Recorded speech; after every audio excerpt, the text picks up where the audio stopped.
26 വർഷത്തെ വിശ്വാസം, ലക്ഷക്കണക്കിന് സന്തോഷകരമായ ദാമ്പത്യങ്ങൾ. കല്യാണം എന്നാൽ കേരള മാട്രിമോണി തന്നെ. കാലാവസ്ഥ മാറുന്നു, മഴ മാറി നിൽക്കുന്നു. ഇനി ആശങ്കയാകട്ടെ കർഷകർക്ക് മാത്രമല്ല, രാജ്യത്തിൻ്റെ ഭക്ഷ്യസുരക്ഷയ്ക്കുമാണ്. ഇന്ത്യ ഉൾപ്പെടെ നിരവധി രാജ്യങ്ങൾക്ക് ചുവന്ന മുന്നറിയിപ്പുമായി തന്നെയാണ്, റെഡ് അലർട്ടുമായി തന്നെയാണ് ഐക്യരാഷ്ട്രസഭ രംഗത്ത് വന്നിരിക്കുന്നത്. അതിശക്തമായ എൽനിനോ കാർഷിക മേഖലയെ തകർക്കുമെന്ന മുന്നറിയിപ്പാണ് ഇപ്പോൾ പുറത്തു വരുന്നത്. കേരളത്തിലും മഴക്കുറവ് കൃഷിയെ പ്രതികൂലമായി ബാധിക്കുമെന്ന് തന്നെയാണ് വിദഗ്ധരുടെ വിലയിരുത്തൽ. അതിശക്തമായ എൽനിനോയുടെ ആഘാതത്തിന് ലോകം തയ്യാറെടുക്കണമെന്നാണ് UN food and agriculture organization നിർദ്ദേശിച്ചിരിക്കുന്നത്.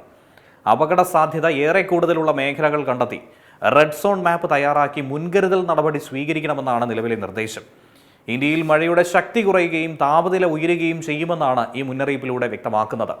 കേന്ദ്ര കൃഷി മന്ത്രാലയത്തിൻ്റെ കണക്കനുസരിച്ചുകൊണ്ട് 111 ജില്ലകൾ അപകട സാധ്യതാ പട്ടികയിൽ ഉൾപ്പെട്ട് കഴിഞ്ഞു. കേരളത്തിലും ആശങ്ക ചെറുതല്ല. വയനാട്, ഇടുക്കി, പാലക്കാട് ഉൾപ്പെടെ പല ജില്ലകളും മഴക്കുറവ് രേഖപ്പെടുത്തിയിരിക്കുകയാണ് ഇത്തവണ. നെല്ല്, ഏലം, കുരുമുളക്, റബ്ബർ തുടങ്ങി പ്രധാന വിളകൾക്കൊക്കെ തന്നെ തിരിച്ചടി നേരിടാൻ സാധ്യതയുണ്ടെന്നാണ് ഇപ്പോൾ വിദഗ്ധരുടെ വിലയിരുത്തലിലൂടെ മനസ്സിലാക്കാനായി കഴിയുന്നത്. സമുദ്ര താപനില ഉയരുന്നതോടെ മത്സ്യസമ്പത്തും കുറയാമെന്നാണ് ഇതോടൊപ്പം കിട്ടുന്ന മുന്നറിയിപ്പ്. ട്യൂണ ഉൾപ്പെടെയുള്ള വാണിജ്യ മത്സ്യങ്ങളുടെ ലഭ്യതയെയും ഇത് സാരമായി തന്നെ ബാധിക്കും.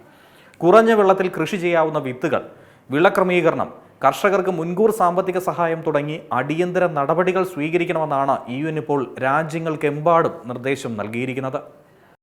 ഏറ്റവും പുതിയ വാർത്തകളും വിശേഷങ്ങളും വിരൽ തുമ്പിലറിയാൻ Zee മലയാളം ന്യൂസ് എല്ലാ ഡിജിറ്റൽ പ്ലാറ്റ്ഫോമുകളിലും ലഭ്യം.